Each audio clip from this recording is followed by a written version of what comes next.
Imagine this for a second. You're standing at the foot of a massive suspension bridge. Okay. It's barely dawn, there's a heavy fog rolling in, and you're looking up at millions of dollars of steel and concrete just suspended in the air. It's half-built. It's vulnerable. Yeah. Now, imagine a freak storm rolls in and tears a huge section of scaffolding down. Or, let's make it messier, a passerby trips over a loose cable and breaks a leg. That is the absolute nightmare scenario for anyone in construction. Yeah. And once the dust settles, the question isn't just how do we fix it, it's... Who pays for it? Exactly. Who pays? We tend to think of construction as, bricks and mortar, cranes, and sweat. Yeah. But today, we are peeling back the layers to look at the invisible structure holding it all together. The liability. We're looking at the high stakes of who holds that hot potato of risk when disaster strikes. And specifically, we're looking at the rule book that decides who gets burned. We're doing a deep dive into the FIDIC, the Red Book, the 2017 edition, and we're laser focusing on Clause 17, care of the works and indemnities. Care of the works. It sounds so gentle, doesn't it? Like you're gardening or something. It does. But reading through this, I realized this is the battleground. This is where fortunes are saved or lost. Our mission today is to decode these rules of responsibility. We want to understand the timeline. When does the contractor hold the risk, and when do they finally get to say, not my problem anymore? Well, I wouldn't say it's ever quite not my problem anymore, but I take your point. And, while legal text can feel dry, Clause 17 is fascinating because it's really a framework for fairness. It's trying to answer a fundamental question. Who is best placed to manage a specific risk? The person building it or the person buying it? Okay, let's unpack this. I want to start with the timeline. I pictured this as a kind of relay race. You have the baton, which is, if this breaks, I pay for it. When does that race start? So under subclause 17.1, the race starts strictly at the commencement date. From that exact moment, the contractor takes full responsibility for the care of the works. And we need to be clear about what the works means here. It's not just the building, right? No, and that's a trap people fall into. The works includes the permanent works, the thing you're actually building. But it also includes the temporary works, your scaffolding, your form work. It includes the goods, all that expensive piping or marble sitting on site. It even includes the contractor's documents. So if I'm the contractor, and on day 2, let's say a vandal breaks in and spray paints a pile of Italian marble, that's on me. That is completely on you. You are the custodian. The logic is you're the one occupying the site. You have the keys to the gate. The employer isn't there. They can't stop the vandal. You can. So you hold the baton. You hold the baton. All the way until the finish line. Correct. You hold it until the taking over certificate is issued. That certificate is the golden ticket. Right. Once the taking over certificate is issued, responsibility for the care of the works passes to the employer. That's the handover. But here's where it gets really interesting and where I think people might get tripped up. It's not always a clean break, is it? I mean, these projects are huge. What if the employer says, okay, the main tower is done, I'm taking that, but the rest isn't finished? That's a crucial nuance, and the 2017 Red Book is very specific about this. If a taking over certificate is issued for just a section or a part of the works, responsibility for that specific slice transfers immediately. It's like passing the baton for just one runner in the team. Exactly, while the others keep running. So you could have a site where the liability map is just a checkerboard. That's it. Imagine a housing estate. The employer might take over Phase 1, the first 10 houses, while you are still building Phase 2 across the street. If a storm hits, the damage to Phase 1 is the employer's problem. The damage to Phase 2 is your problem. That sounds like a nightmare for insurance claims. It can be a massive headache. Yeah. But the general rule in 17.1 is pretty strict for the contractor for the parts they still hold. It basically says, if any loss or damage occurs while you are responsible for almost any cause, you have to rectify it at your own risk and cost. The you break it, you fix it rule. It's actually harsher. It's if it breaks while you're holding it, you fix it. Even if you didn't technically break it yourself. If a pipe bursts because of a manufacturing defect while it's in your care, you fix it. Okay, but surely there's a tail end to this. Even after I hand over the keys and the employer takes over, I'm not totally off the hook, right? I still have to come back and fix the snags. You're not off the hook, no. Yeah. Subclause 17.1 has a tail. You are still responsible for outstanding work. If you have a punch list of things to finish after the date of completion, touch-up painting, final light fixtures, you're still responsible for the care of that specific work until it's done. And I assume if I come back to paint the wall and I accidentally set the carpet on fire? Then you are buying a new carpet. You are liable for any loss or damage caused by your operations after the handover. Okay, so that's the baseline. Contractor holds the risk until handover. But life is rarely that simple. What happens if the damage isn't the contractor's fault? Or what if something breaks after the employer moves in, but it's because of something I did months ago? That transitions us perfectly into subclause 17.2, which is all about liability for care of the works. This is where the blame game gets codified. Right, so 17.2 says the contractor is liable for damage after the taking over certificate if it was caused by them. That makes sense. If I built a roof poorly and it collapses 2 weeks later, I can't just say no backsies. Precisely. You're liable if the damage arose from an event that occurred before the certificate was issued. So the seed of the problem was planted on your watch, even if it bloomed later. Okay, but what about the get out of jail cards? I was reading the list of exceptions in 17.2. These are the scenarios where the contractor can stand on the rubble and say, not my bill. Yes, these are the employer's risks. If one of these specific events causes the damage, the contractor has no liability. And understanding these is critical because they shift the financial burden right back to the employer. Let's run through some of the big ones. Unavoidable interference. That's item A. Right. Interference with rights of way, light, air, or water. But note the key word, unavoidable. It has to be an unavoidable result of executing the works in accordance with the contract. So if I block a neighbor's light because I chose a clumsy method of construction like stacking containers in the wrong spot, that's on me. That's on you. You chose the method. But if you block the light because the design demanded a 50-foot wall right on the boundary line, that's the employer's risk. They designed it, you just built it. That distinction between method and design seems to pop up a lot in FIDIC. It's fundamental. Generally speaking, the contractor owns the method. The employer owns the design. Which brings us to item C, faults in the employer's design. This one seemed tricky to me. It says the contractor isn't liable for errors in the design, but there's a catch. There is a massive catch. It says, unless an experienced contractor exercising due care would have discovered them. That is such a loaded phrase. An experienced contractor. It feels like a trap. It is a bit of a trap. It places a burden on the contractor to not just blindly follow instructions. Yeah. When you bid on a job, you are expected to examine the site and the specs. If there's a glaring error that a competent professional would spot and you stay silent, you might own the risk for that error later. So you can't just say, I built what you drew. You have to say, I built what you drew, and what you drew didn't look crazy to a pro. Exactly. It prevents the contractor from being a robot. It demands professional judgment. If a beam is clearly undersized on the drawing, you have a duty to flag it. If you build it anyway and it cracks, the employer will argue any experienced contractor would have known that wouldn't hold. That sounds like a lawyer's dream argument. How do you even prove what an experienced contractor would have seen? You usually bring in expert witnesses to fight about it in arbitration. It's subjective, which makes it dangerous. What about acts of God, forces of nature? That's item D. Unforeseeable natural events. Again, the standard is unforeseeable, or something an experienced contractor couldn't reasonably prevent. So like hurricanes, earthquakes? Yes, but context matters.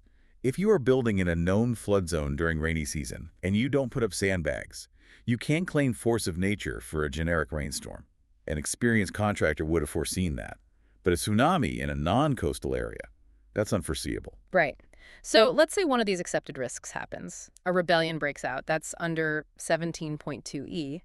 Or the employer's own staff destroys something, the works are damaged. The contractor still has to fix it, right? Yes, if the engineer instructs them to. Yeah. But, and here's the so what, they get paid for it. Since it's an employer risk, the contractor can claim two things: an extension of time and cost plus profit. Cost plus profit, that sounds like a bonus. It's a significant detail.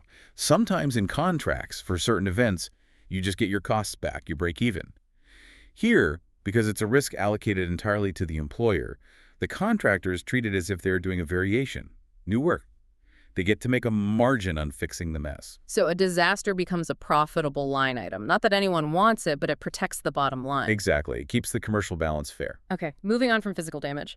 I want to talk about something invisible but just as expensive. Section 3 of our deep dive. Intellectual property. Subclause 17.3, the silent killer. This covers patents, copyrights, trademarks, all the stuff lawyers dream about. Why is this in a construction contract? Because construction today involves high-tech methods, proprietary software, patented materials. Maybe you're using a specific type of patented concrete mix or a specialized tunnel boring machine software. And there is a ticking clock here that terrified me, the 28-day rule. It is strict. The clause says whenever a party receives a claim, say, a lawsuit for patent infringement, they must give notice to the other party within 28 days. And if they don't, if I get a letter and I bury it in a drawer because I'm too busy pouring concrete. Then you are deemed to have waived any right to indemnity. Wow. So even if I was 100% right, even if the employer ordered me to use that patented software, if I get sued and I forget to tell them for a month, I might have to pay the lawsuit myself. Correct. The logic is that you denied the other party the chance to step in and defend themselves early. You sat on the information. In the eyes of FEAI, that silence forfeits your protection. So assuming I do follow the rules, who indemnifies whom in the IP world? It mirrors the physical damage rules. The employer indemnifies the contractor if the infringement is an unavoidable result of following the specs or drawings. I did what you told me to do and we got sued. Exactly. Or if the employer uses the works for a purpose that wasn't in the contract. Yeah. But the contractor indemnifies the employer if the infringement arises from how they did the work, their methods, their equipment. So if I use a fancy tunnel boring machine that violates a patent, that's my problem, not the employer's. Precisely. Yeah. That was your choice of equipment. And the party who is paying, the indemnifying party, gets to take control of the defense. They get to drive the litigation bus because they're paying for the gas. That seems fair. If I'm paying the settlement, I want to choose the lawyer. Exactly. Okay, let's raise the stakes. We've talked about broken bricks and broken patents. Now we have to talk about broken bodies. Subclauses 17.4 and 17.5, bodily injury and property damage. This is the heavy stuff. This is third-party liability. We aren't talking about the works anymore. We are talking about the rest of the world. So 17.4 is indemnities by contractor. What is the contractor promising here? The contractor promises to protect the employer against claims for bodily injury, sickness, or death of any person. Any person. Any person whatsoever. Yeah. A worker, a delivery driver, a pedestrian walking their dog. If the injury arises out of the execution of the works, the contractor generally owns that risk. Unless, of course, it was the employer's negligence. Okay. And they also indemnify for damage to property other than the works. So if a crane swings around and smashes the window of the building next door. That's on the contractor, provided it's attributable to their negligence or breach of contract. There's also a specific note in 17.4 about design. This felt important. Yes. If the contractor has design obligations, which is common in design-build contracts, they indemnify the employer if that design isn't fit for purpose. Fit for purpose. I hear that phrase a lot. Is that different from just doing a good job? It is vastly different. Reasonable skill and care means you did your best, like a competent professional would. But fit for purpose is a warranty. It guarantees a result. Can you give me an example? Sure. Let's say you design an air conditioning system. You use reasonable skill, follow the codes. But due to a freak heat wave, the building gets too hot. If you only promised reasonable skill, you might be safe. But if you promised the design would be fit for purpose to keep the building at 20 degrees and it hits 22, you are liable. Even if I did everything right. Even if you did everything right. Fit for purpose doesn't care about your effort. It cares about the outcome. That's why it's so dangerous for contractors and why insurance companies hate covering it. That is a subtle but massive difference. Now, flip the coin. 17.5, indemnities by employer. When does the employer have to step in and protect the contractor? Primarily when the injury or damage is due to the employer's negligence. But also, and this connects back to our earlier discussion, for property damage arising from those accepted risks we talked about in 17.2. Right. So if that unavoidable interference with a right-of-way leads to a neighbor suing for property damage, the employer indemnifies the contractor because that risk belongs to the employer. If the tunnel had to go under that house and the house cracked because of the location, not the workmanship, the employer pays the neighbor. So we have these two buckets. Contractor pays for their mess, employer pays for theirs. But here's where I think the reality of construction sites comes in. Nothing is ever 100% one person's fault. It's usually a cocktail of errors. You've just hit on subclause 17.6, shared indemnities. I love this clause. It feels like the adult in the room clause. It is. It acknowledges reality. It says that liability is reduced proportionately. So let's play out a scenario. A scaffold fell. The contractor has to indemnify the employer for the accident. But it turns out the employer's engineer gave a bad instruction that made the scaffold unstable. Then the contractor pays less. The liability is dialed down to the extent that the employer's actions contributed. Maybe it becomes a 60-40 split. And it works both ways? Absolutely. If the employer is indemnifying the contractor, but the contractor did something to make the situation worse, maybe they saw the problem and didn't speak up, the employer pays less.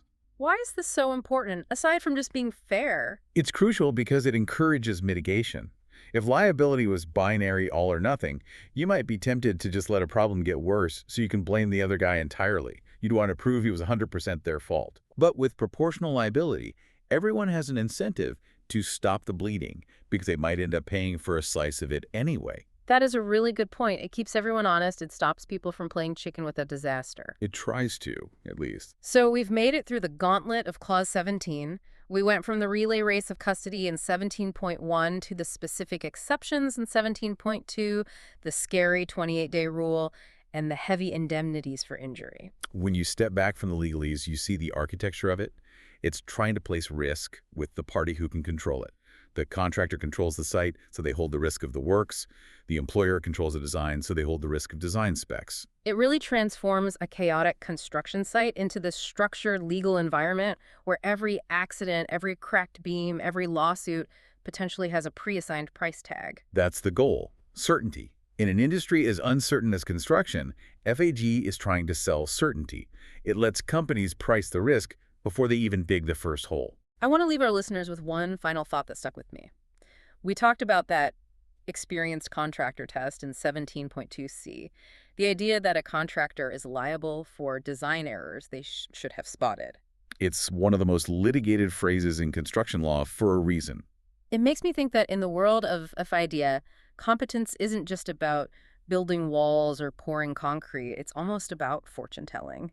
You have to look at a drawing and see the crack that hasn't formed yet. You have to see the future, yes. Or at least the future that a reasonable person would see. And that is a very fine line to walk. It forces the contractor to be a critic of the design, not just an executor. A fine line indeed. That's all for this deep dive. Thanks for decoding the legalese with us. My pleasure. See you on the next one. Keep building, but maybe double-check those indemnity clauses first. If you're interested in the templates, please visit our shop. The link is in the description. Thanks for watching. Please subscribe and see next time.